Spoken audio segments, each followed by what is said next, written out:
the trail of the lost treasure of El Dorado, and it's brought us here to this tiny island in the middle of the Pacific Ocean.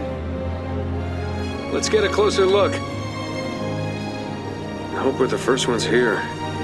Uncharted is a gaming icon, one of PlayStation's flagship series, and even has a major motion picture coming out soon.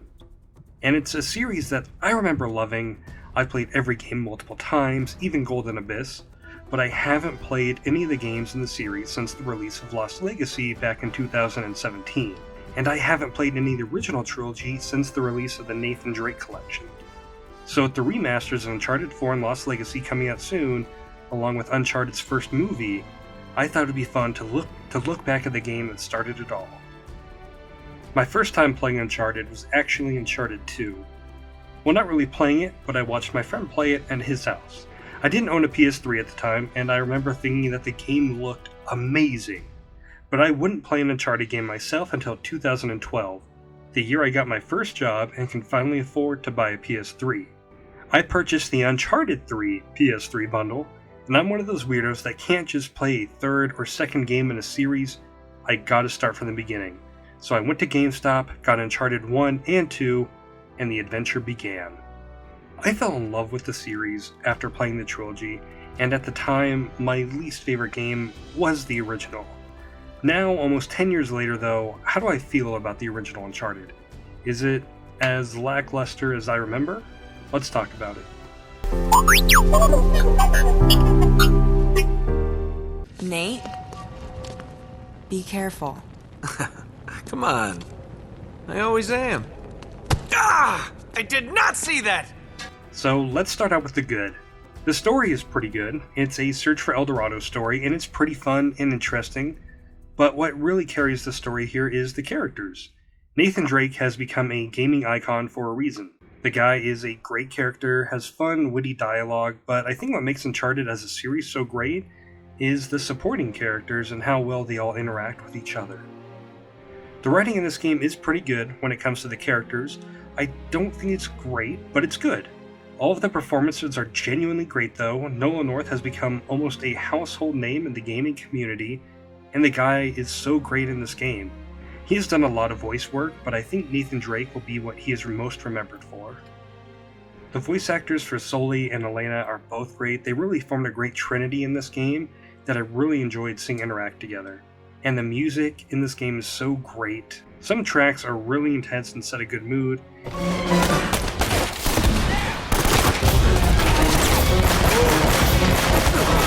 And the main Uncharted theme has become absolutely iconic, and when you hear it, you know exactly what it is. It's Uncharted. It's amazing. And I'm looking forward to hearing what they do with the theme for the movie. I bet it'll sound great. I also did kind of like that the game was set in one location for the most part. The entire adventure takes place on this island, and I thought it was kind of cool.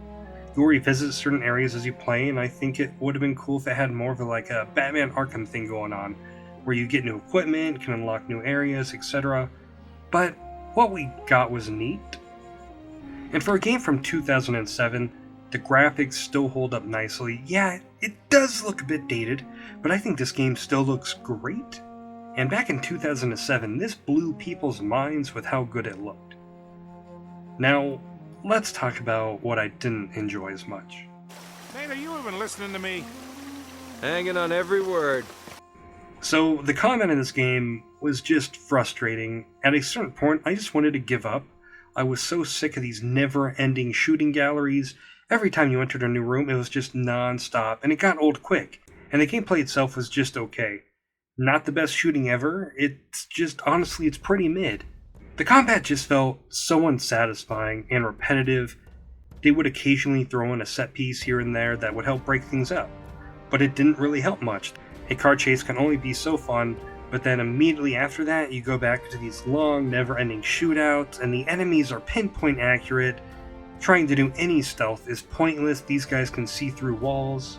And there's a couple of instances where you will get on a jet ski, and the jet ski levels, they're kind of fun, but they are just shooting galleries without any cover, and exploding barrels everywhere, and the shooting just doesn't feel good.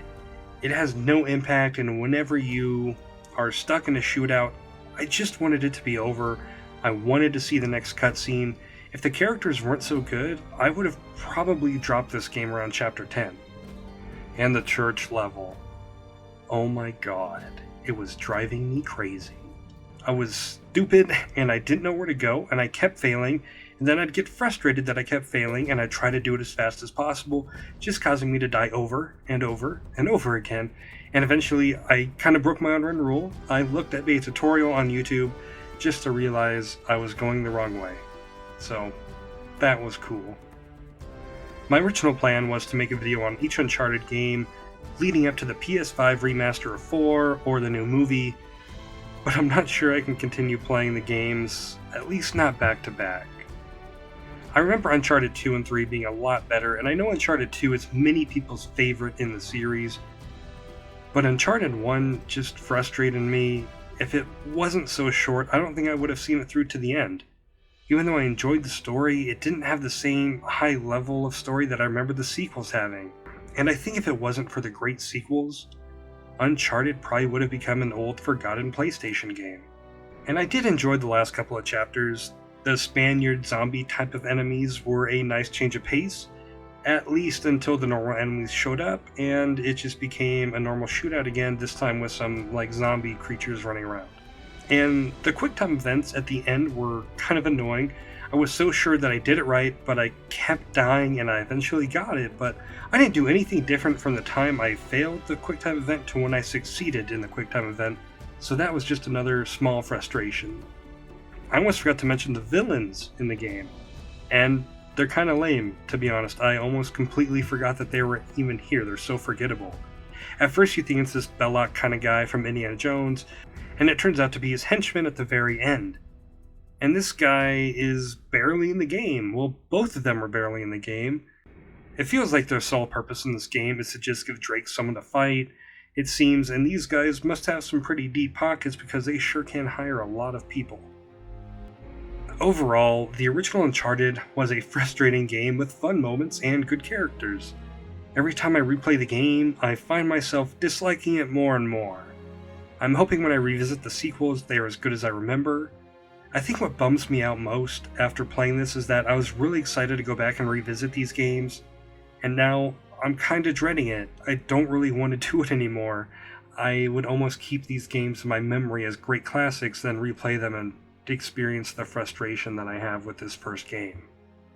I'm still going to give Uncharted 2 a go, for sure. If you've played Uncharted 1, let me know what your thoughts are, or what's your favorite game in the Uncharted series. Let me know down below. Yeah. Keep smiling, asshole. I'll see you soon.